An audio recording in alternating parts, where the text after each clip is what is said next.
아멘. 하나님께 영광의 박수 올리겠습니다. 감사합니다. 수고했어요. 할렐루야. 우리 옆 사람께 인사 나누겠습니다. 아버지 집에 잘 오셨습니다. 감사합니다. 어느 신학자가 말했습니다. 오늘날 우리는 다양한 신들 가운데 둘러싸여서 살고 있다. 다양한 신들 가운데 둘러싸여서 삶을 살고 있다는 것이, 이게 무슨 말인가? 이것은 어느 공식적인 종교들만 이야기하는 것이 아니라 세상이 추구하는 부귀, 권세, 명예, 쾌락, 탐심, 이데올로기, 모든 이 세상 사람들이 추구하는 모든 성취들의 신들을 다 포함한다고 할 수가 있습니다. 그래서인지요, 사사기를 읽어보면 오늘날 시대와 비슷한 것 같아요. 사사기의 배경을 요약하면 이렇습니다. 사사기 21장 25절을 제가 읽겠습니다. 그때 이스라엘 왕이 없으므로 사람이 각기 자기의 소견에 옳은 대로 행했다. 각각 자기의 생각대로, 자기의 뜻대로 행했다는 것이에요. 세상의 눈높이에, 하나님 말씀의 눈높이가 아닌 세상의 눈높이에 맞춰서 삶을 살았다는 것이죠. 왜 그랬을까? 사사기 21장 이렇게 얘기합니다. 이스라엘에 왕이 없으므로. 왜 이스라엘에 왕이 없습니까? 왕이 있지요. 그러나 내가 왕이에요. 사사시대. 내 개인이 왕이고, 내 물질이 왕이고, 내 삶이 왕이고, 명예가 왕이고, 지위가 왕이에요. 그렇기 때문에 그들에게 있어서 이스라엘의 진정한 왕은 없었던 것이죠. 여러분, 이스라엘의 진정한 왕이 누굽니까? 하나님께서는 사울 이전에 왕을 세워주시지 않았어요. 우리가 잘 알 때 사무엘상에 보면. 왜냐? 만왕의 왕이 바로 하나님 자신이기 때문에. 내가 다스림으로 모든 이스라엘 백성들이 평안한 삶을 살 수 있기 때문에 굳이 인간의 왕을 세울 필요가 없는 것이죠. 이것은 사사기를 요약하는 구절인 동시에 오늘 우리가 사는 시대적 특징이기도 합니다. 여러분 어떻게 생각하십니까? 오늘날 이성주의가 있습니다. 개인주의가 있습니다. 물질주의가 있습니다. 다원주의 사회 가운데 우리가 살고 있습니다. 그 주의라는 게 뭐예요? 생각이죠, 생각. 그러한 다양한 이성과 개인과 물질과 다원주의의 생각 가운데 우리가 삶을 살고 있는데 이 삶 가운데 우리는 어떻게 살아야 될까? 목사님, 그러면 이성주의라든지 개인주의라든지 물질주의라든지 다원주의 그런 것들을 받아들이지 말라는 건가요? 아닙니다. 우리의 생각은 사람의 얼굴의 생김에 따라서 생각 자체가 다양합니다. 그것은 죄가 아닙니다. 그러나 하나님께서는 우리 생각보다 더 중요한 것을 우리에게 허락하여 주셨어요. 그것은 우리의 마음이에요. 나의 입술의 모든 말과 마음의 묵상이 주님께 연락되기를 원합니다. 시편 기자의 고백같이 나의 생각과 모든 사상을 컨트롤할 수 있는 것, 다스릴 수 있는 것은 이 마음의 중심에 뭐가 있느냐? 나의 마음의 중심에 하나님이 있지 않다 그러면 뭐가 있습니까? 물질이 있습니다. 권세가 있습니다. 명예가 있습니다. 그 밖에 여러 가지 것들이 자리 잡을 수밖에 없어요. 왜냐하면 하나님께서 그렇게 우리를 만드셨어요. 우리 마음 가운데 두 주인을 섬길 수가 없기 때문에. 그럼 오늘 말씀을 통해서 저와 여러분이 마음을 다잡고 하나님께서 원하시는 귀한 삶을 살기 위해서, 주님께 기쁨을 돌리고 하나님께 영광 돌리기 위해서 하나님의 자녀는 어떻게 삶을 살아야 될까? 오늘 말씀 가운데 우리 한 사람을 통해서 함께 은혜를 나누고자 합니다. 오늘 말씀의 주인공은 여러분들이 잘 아는 삼손입니다.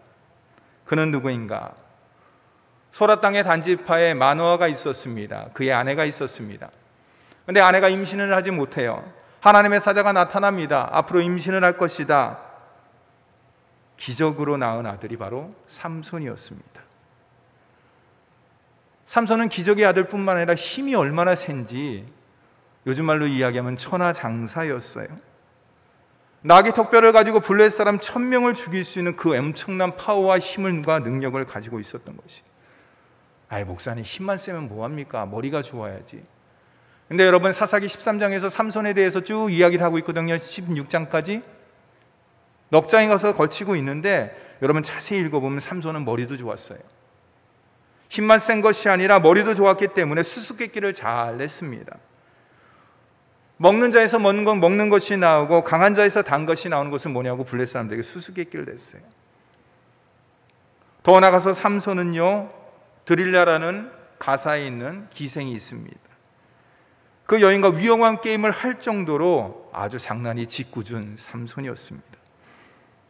마지막 하나님께서 그를 이스라엘을 구원하기 위해서 선택하여서 세운 20년 동안 사사의 직분을 감당한 사사가 바로 삼손이었습니다. 요즘 말로 이야기해서 이 모든 것들을 종합해 보면 뭡니까? 내가 제일 잘 나가, 그죠? 예, 노래 가사 같이. 근데 오늘 말씀 가운데 보면 두 눈이 뽑힙니다. 맷돌을 돌립니다. 깊은 지막 감옥에 있습니다.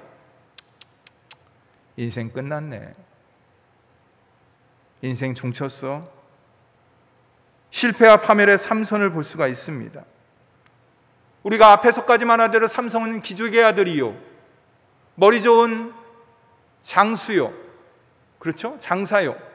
또한 하나님 앞에 선택받은 사사임에도 불구하고 그의 인생의 말로에 왜 그렇게 되었을까? 우리는 여러 가지 이유가 있겠지만 한 가지만을 생각해 보고자 합니다. 그것은 자기가 누구인지를 망각했어요. 쉽게 말해서 자기 정체성을 잊어버렸다는 것이죠. 앞에서 삼손에 대해서 제가 쭉 이야기를 했습니다. 단지파 출신이고 기적의 아들입니다. 힘이 센 장사입니다. 머리도 좋습니다. 그리고 장난꾸러기입니다. 그리고 사사였습니다. 근데 제가 가장 중요한 한 가지를 제가 일부러 얘기를 안 했어요. 그것은 뭐냐? 삼손은 어머니 모태로부터, 아니 그 이전서부터 하나님 앞에 바쳐진 사람이라는. 그래서 성경에서는 뭐라고 이야기하느냐? 나시린, 나제르라고 이야기합니다. 이건 뭐냐? 구별된 사람, 성별된 사람, 세상과 구별된 삶을 사는 사람이 바로 나시린, 하나님께 선택받은 사람이라는. 삼손은 그렇게 태어났다는 것이에요. 근데 더 중요한 것은 서원이라는 게, 나시린이 서원을 합니다. 근데 서원이 1년, 5년, 제가 하나님의 삶 가운데 성별된 삶으로 살겠습니다라고 서원을 하는데, 그것이 1년, 5년, 10년 이게 아니에요. 아까 얘기했듯이 삼손은 태어나기 이전서부터 하나님의 선택받은 사람으로서, 구별된 사람으로서 뭡니까? 죽을 때까지 평생을 나시린으로 구별된 사람으로 부름받은 사람이 바로 삼손이었습니다. 여러분, 삼손만 그런가요? 그렇지 않죠. 오늘 이 자리에 나와 있는 우리 모든 하나님의 자녀 또한도 이미 모태로부터 만세전에 하나님으로부터 구별받고 선택받은 특별한 나실인 줄, 영적인 나실인 줄 믿으시기 바랍니다. 그러면 우리가 이 땅 가운데 하나님의 자녀로서 영적 나실로서 삶을 바로 살아야 되는데, 오늘 말씀 가운데 삼손이 그 모든 삶을 망각했어요. 마치 사사시대의 특징처럼 자기가 하고 싶은 대로, 먹고 싶은 대로, 행동하고 싶은 대로 마음껏 하는, 자기 방식대로, 사랑도 자기 방식대로, 일도 자기 방식대로, 자기 뜻 가운데 전혀 오늘 말씀 믿지 않는 사람이 본다 그러면 이 삼손이 정말 사사인지 하나님 앞에 구별된 나실인지 모를 정도로 자기 마음대로 인생을 삽니다. 여러분, 그 결과가 무엇일까요? 자신이 나시는 것을 잊어버리자 그 결과는 너무나 비참한 결과를 맞이하게 되는 것이 오늘 말씀 가운데. 그렇다 그러면 저와 여러분이 하나님의 영적인 나시는 구별된 자로서 이 땅 가운데 삶을 살기 위해서, 삼손 같은 영적인 실패를 경험하지 않기 위해서, 그것을 맛보지 않기 위해서 우리는 어떤 삶으로 나가야 될까? 오늘 말씀 가운데 짧지만은 함께 나눠보고자 합니다. 우리 다 같이 21절 말씀을 함께 읽어볼까요? 21절 말씀입니다. 시작. 블레셋 사람들이 눈을 빼고 끌고 가사에 내려가 노줄로 매고 그에게 옥에서 맷돌을 돌리게 하였더라. 아멘. 이 블레셋의 모든 악한 계략과 드릴라의 유혹으로 인해서 삼손은 이전의 삼손이 아니었습니다. 돈은 빠진 삼손, 노줄에 꽁꽁 묶여서 깊은 감옥에서 맷돌을 돌리는 힘없는 삼손이었습니다. 여러분, 사사시대는 350년 동안 지속이 되었습니다. 이스라엘 역사 가운데. 그 350년 동안 지속되면서 13명의 사사를 하나님께서 세우셨는데, 여러분, 사사시대의 역사상 처음으로 하나님의 사사가 이렇게 비참하게 실패한 것은 삼손이 처음이에요. 여러분 앞에 내용 다 기드온, 바락, 삼손, 삼손 말고 다 있지 않습니까? 입다. 그 모든 사사들이 다 하나님의 능력을 받고 블레셋을 무찌르고 성공한 인생을 살았어요. 근데 오늘 말씀 가운데 삼손만은 실패했다는 거예요. 이것은 무엇이냐? 세상과 사탄과 마귀의 어둠의 세력 블레셋을 이기는 놀라운 역사를 가져다 주었다는 것이에요. 이들이 얼마나 신났을까요? 하나님의 사랑한 사사를 갖다 물리쳤으니까, 깊은 감옥에 집어넣었으니까, 볼 수 없도록 두 눈을 뺐으니까 사탄과 마귀의 어둠의 세력 블레셋이 너무너무나 신이 났겠죠. 그래서 오늘 우리가 읽었지만은 그 23절 말씀에 보면은 계속 즐겁다 그래서 잔치하는 모습이 나와요. 삼손을 이긴 블레셋 사람들이 잔치를 벌입니다. 그래서 오늘 말씀 가운데 나와 있지 않지만 제가 말씀을 묵상하면서 생각해 봤어요. 삼손, 넌 이제 끝이야. 더 이상 너의 인생은 없어. 근데 삼손, 너 그거 알고 있어? 너의 하나님도 너를 버렸어. 우리의 다곤 신이 이겼기 때문에, 너가 믿는 하나님께서 너를 버렸기 때문에 우리의 계략에 의해서, 드릴라의 유혹에서 너는 지금 여기서 비참한 인생을 살고 있어. 너 그거 알고 있어야 돼. 너 인생 이제 끝이야. 블레셋 사람들이 두 눈을 빼고 결박하며 잡으면 모든 것이 끝났다라고 생각을 했습니다. 그들은. 여러분, 정말로 삼손은 끝났을까요? 그렇습니다. 정말 끝났어요. 뭐로써? 사사로서는 삼손이 끝이 났어요. 삼손인 사사인 삼손의 입장에서는 모든 것이 엔드, 다 끝났어요. 인생. 근데 여러분, 저와 여러분의 인생을 누가 붙잡아 주십니까? 나의 나됨을 아시고 나를 갖다 지금까지 인도하신 분이 누구십니까? 우리의 지식입니까? 우리의 경험입니까? 우리가 갖고 있는 노하우입니까? 그렇지 않아요. 나의 나됨은 하나님에게 있는 것이에요. 하나님으로부터 왔기 때문에, 말씀으로부터 왔기 때문에 사사로서의 삼손은 끝났습니다. 하지만 하나님에게는 아직 끝나지 않았어요. 그게 저와 여러분의 가장 큰 소망이며 힘의 원천이 된다고 할 수가 있습니다. 우리 다 같이 22절 말씀을 함께 읽어보도록 하겠습니다. 시작. 그의 머리털이 밀린 후에 다시 자라기 시작하니라. 여러분, 오늘 말씀의 제목을 한번 읽어보셨습니까? 기도하시기 전에. 삼손, 다시 시작하다라. 다시 시작할 수 있는 그 힘과 능력과 원동력이 삼손에게 있는 것이 아니에요. 머리털에 있는 것이 아니에요. 여러분, 삼손에게 머리털은 어떤 의미일까요? 상징적 의미가 있습니다.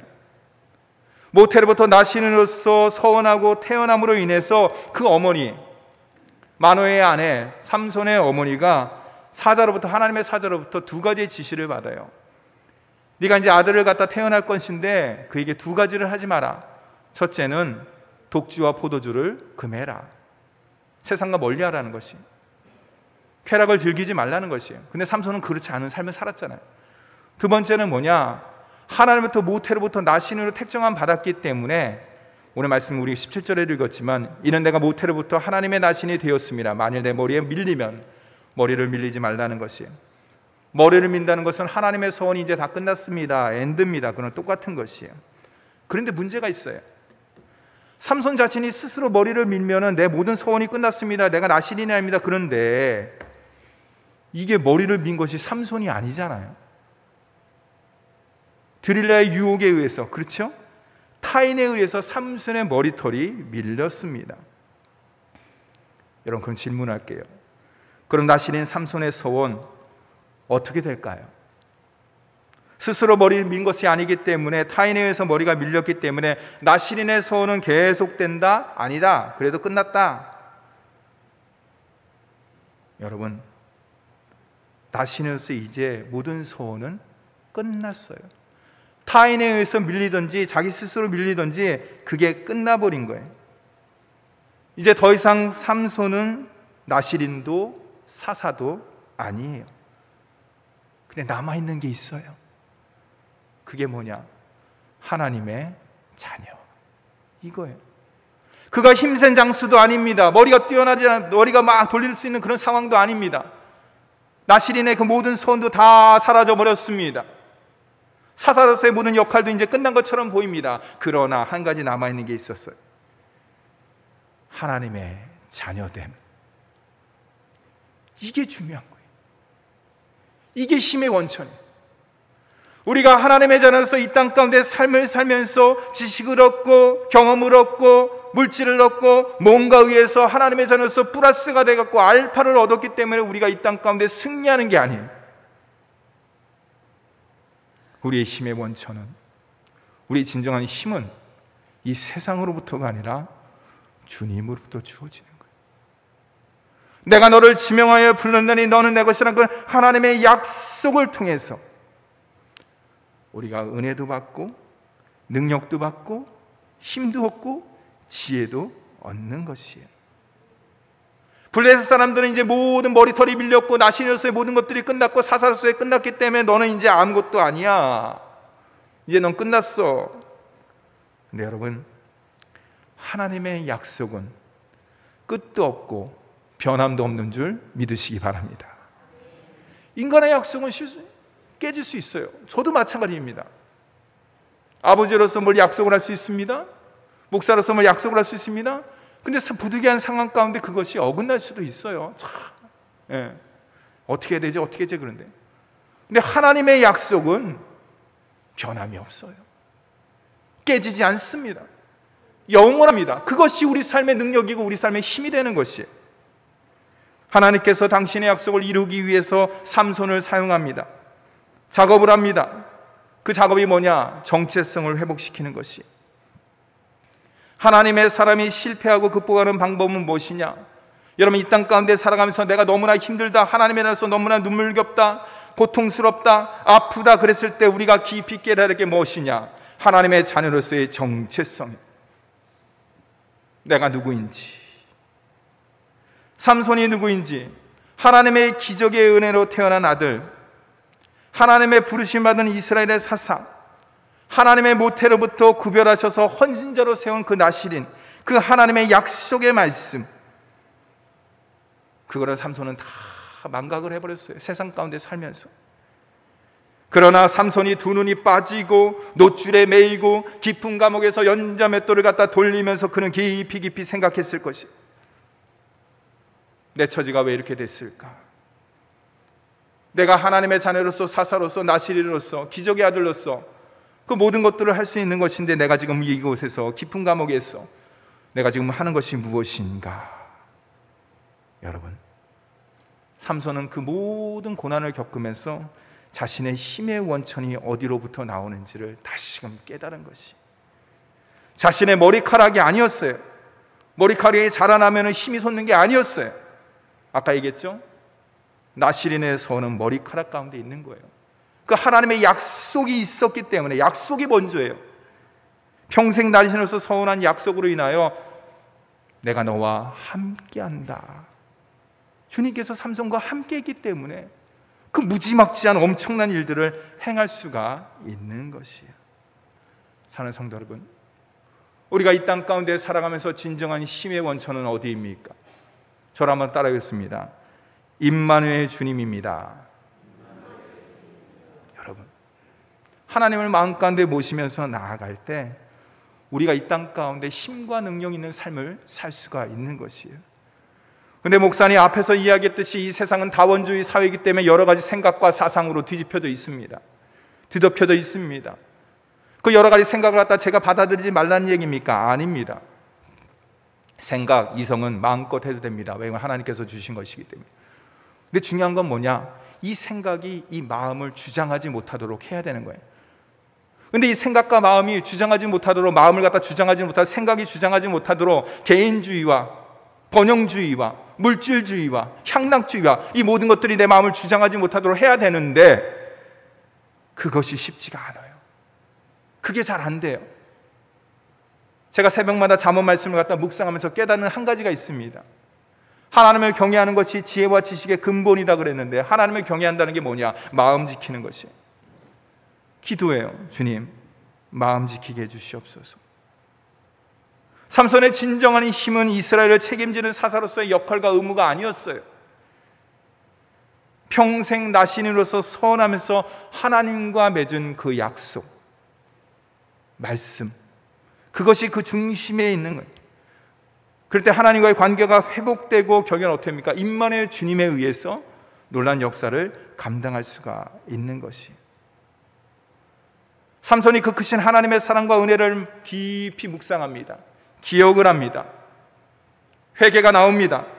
그럴 때 오늘 말씀같이 다시 시작하니라. 하나님의 은혜가 삼손에게 다시 임하는 것이, 삼손이 내가 누군지를 갖다 회복했을 때 곧 하나님의 은혜가 나타나고 그에 대한 반응이 나는 것이에요. 28절 말씀을 함께 읽도록 하겠습니다. 시작. 삼손이 여호와께 부르짖어 이르되 주 여호와여 구하옵나니 나를 생각하옵소서. 하나님이여 구하옵나니 이번만 나를 강하게 하사 나의 두 눈을 뺀 블레셋 사람에게 원수를 단번에 갚게 하옵소서 하고. 아멘. 나를 생각하옵소서. 나를 생각하옵소서. 주님, 이게 두 번째 핵심 포인트예요. 이전에 삼손은 그 맷돌을 돌리면서 생각했어요. 이전에 내가 하나님의 귀한 자녀로 부름받았는데 자기 마음대로 자기 뜻대로 자기 생각대로 하나님의 은혜를 마음껏 사용했다는 거예요. 근데 지금은 기적의 아들도 힘센 머리 좋은 장사도 아니에요. 장수도 아니에요. 더 이상 사사로서의 역할과 사명을, 거룩한 사명을 감당할 수가 없어요. 하지만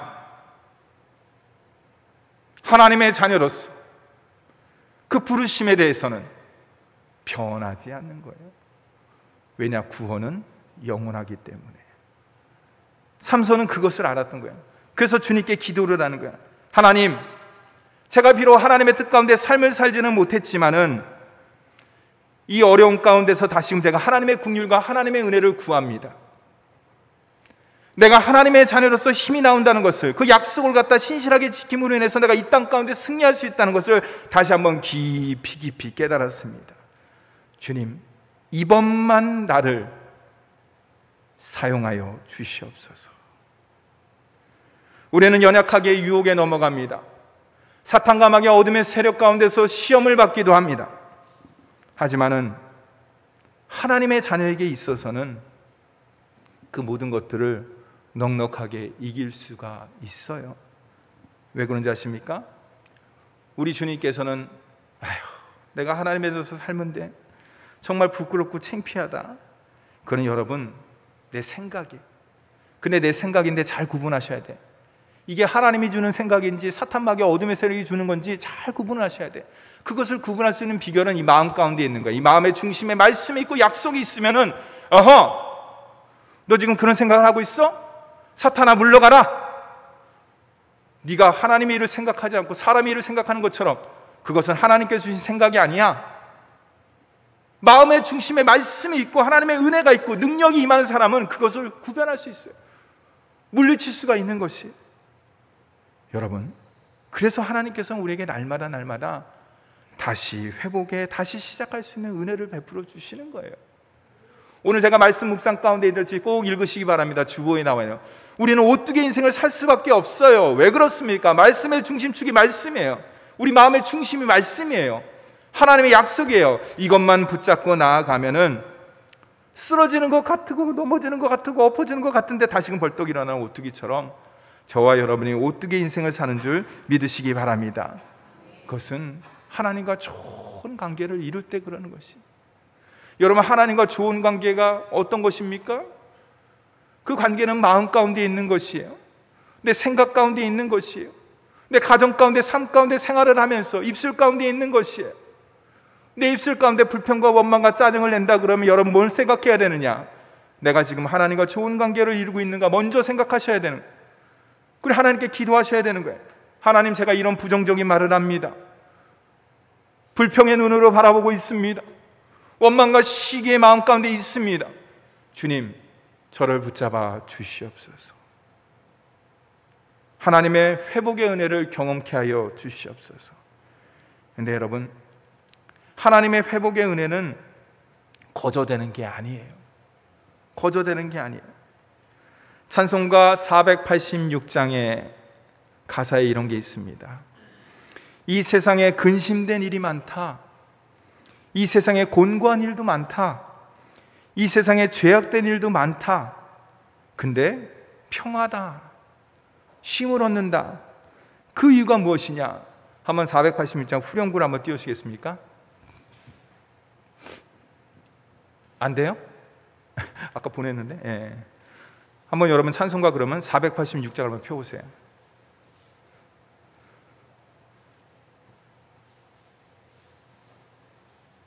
주 예수의 구원의 은혜로다. 참 기쁘고 즐겁구나. 486장. 그 은혜를 영원히 누리겠네. 곧 평안히 쉬리로다. 한번 불러볼까요? 주 예수의 구원의 은혜로다. 참 기쁘고 즐겁구나. 그 은혜를 영원히 누리겠네. 곧 평안히 쉬리로다. 아멘. 히브리서 11장의 믿음장입니다. 성경에 많은 믿음의 선조들이 있습니다. 근데 여러분, 사사인 삼손도 그 명단에 포함되어 있어요. 너무나 놀랍지 않습니까? 블레셋의 다곤 신당과 함께 죽었는데 어떻게 그 사람이 믿음의 전당에 오를 수가 있을까? 거기에 34절 말씀에 이렇게 기록되어 있어요. 연약한 가운데서 강하게 되기도 하며. 삼손은 하나님의 은혜가 무엇인지를 알았던 것이에요. 그 마지막 순간에 나의 연약한 가운데 오히려 하나님의 강함이 된다는 것을 알았기 때문에 그는 그것을 붙잡고 나아갔던 것이에요. 여러분, 회복의 은혜는 거저 주어지지 않습니다. 저와 여러분이 오늘 이 자리에 나와서 하나님의 말씀을 듣고 예배를 드리고 기도하면서 그 은혜를 누리는 것이 무엇입니까? 사랑의 하나님께서 그 아들 예수 그리스도를 이 땅에 보내주시고 물과 피를 다 쏟아주셨어요. 이 땅 가운데 하나님에게 있어서 가장 귀하고 가장 소중한 것이 무엇일까요? 목사님, 하나님의 아들 예수 그리스도 아닙니까? 그렇지 않아요, 여러분. 하나님의 형상대로 지음받은 저와 여러분이라고. 그렇기 때문에 하나님께서는 우리가 주님 앞에 날마다 나아가면 부족하고 연약하지만은 영근아, 다시 시작할 수 있어. 다시 일어설 수 있어. 다시 모든 것들을 할 수 있어. 왜냐? 내가 그 회복의 은혜를 베풀어 주기 때문에. 여러분, 이 하나님의 사랑과 그 은혜가 여러분의 삶 가운데 강같이 흘러넘치기를 간절히 바랍니다. 근데 그 은혜는 당연한 은혜가 아니에요. 내가 날마다 다시 회복의 은혜를 경험하기 위해서는 십자가를 붙들어야 돼. 말씀을 깊이 묵상해야 돼. 이것이 그냥 말씀이 아니라 여기서 나에게 주시는 생명의 말씀, 내가 밥을 안 먹더라도 이 말씀을 갖다 내가 묵상하겠습니다. 그런 결단과 헌신과 각오를 가지지 않고서는 이 다원주의 사회의 이 험악한 세상 가운데 목사로서 하나님의 자녀로서 삶을 살기는 너무나 버겁습니다. 나중에는 에라 모르겠다 그냥 지쳐버리는 것이. 그래서 말 나오는 게 뭔지 아십니까? 적당히 살자. 여러분, 제가 얘기했죠? 성경 말씀에 적당이라는 말은 없어요. 우리를 하나님의 귀한 자녀로 삼아주셨기 때문에 온전이라는 말이 있어요. 완전이라는 말이 있어요. 적당히, 대충 그렇지 않아요, 여러분. 하나님께서 우리를 갖다 적당히 사랑하셨습니다. 예수 그리스도께서 십자가에서 못 박혀 들어갈 때 적당히 내가 몇 %만 구원하고 몇 %, 저 싹수가 노래, 쟤는 구원 안 돼. 그게 아니에요. 완전한 희생, 완전한 사랑, 완전한 헌신을 통해서 우리에게 모든 것들을 다 주셨어요. 공짜 은혜가 아니에요. 여러분, 부모의 희생과 헌신 공짜입니까? 아니에요. 하나님은 더더욱 마찬가지, 예수 그리스도도 마찬가지일 수 있어요. 많은 사람들이 살기가 힘들다고 이야기를 합니다. 그렇지 않아요. 환경이 복잡한 게 아니에요. 내 마음이 복잡하기 때문에 그런 거예요. 내 마음이 하나님 앞에 날마다 나가고 단순하고 심플하면 세상은 바뀌는 거예요. 세상은 달라 보이는 것이. 사랑하는 성도 여러분, 오늘 말씀 우리가 깊이 묵상하면서 주님께서 우리에게 다시 일어나라, 다시 시작해라, 다시 함께하자, 그 말씀을 마음판에 깊이 묵상하고 그 크신 하나님의 사랑과 은혜를 날마다 덧입는 저와 여러분이 되기를 주님의 이름으로 축원합니다. 기도하겠습니다.